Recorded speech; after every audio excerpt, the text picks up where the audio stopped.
Okay, so I decided to go ahead and make another video with Althea today. This is the day after entry one, and this is entry two.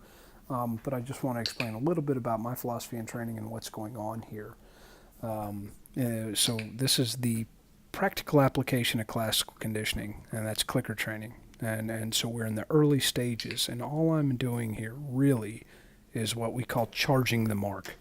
I'm going to make the click and then present the food. And there's a couple of times you'll see me lure in here, and that kind of muddies the water a bit. But really, you shouldn't see me make an action to make payment or to offer the dog food until the click has happened. So I want the click to always precede the food. It should predict the food reward every time. And so these first few dozen to a first few hundred reps are simply me pairing that click with the food. It is absolute practical application of classical conditioning.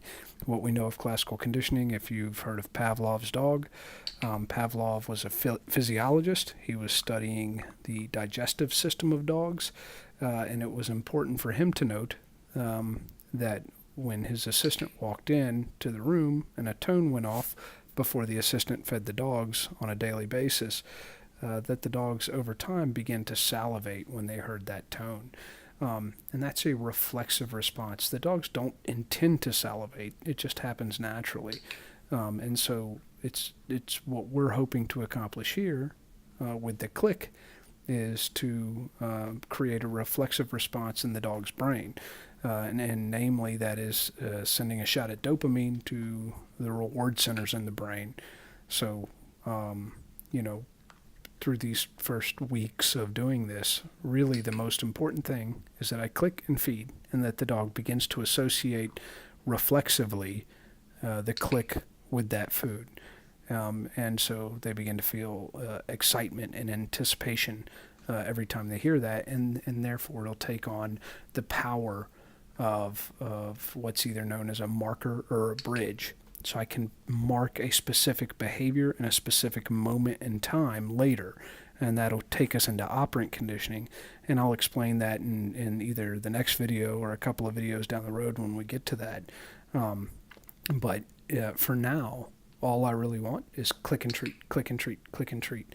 I am kind of introducing some really early criteria, which are engagement. So when you'll watch me, I'm kind of hoping that she'll offer me solicitous behavior. She'll come in there and look at me like, hey man, that thing you did last time was really awesome. Can we make that happen again? And she's coming in to my space and soliciting that action from me. And that's what I want. And so eventually I'll use that power to manipulate, more complex behaviors from the dog. So that's really it in a nutshell. I hope that cleared some of the muddy waters. They're Yankee Hunter at Instagram. It's a lot of fun interacting with people in this way, and it's important to feel like we're producing decent content that's helping people. So please, if you have any more questions, shoot them. It may take a week or two to get her further along in training before things start to really clear up for you. But for now, there's really nothing she can do right or wrong. All she's got to do is hear a click and get a treat, and we're doing our job. So hit me up with any more questions, and I'll try to respond in kind. Take care.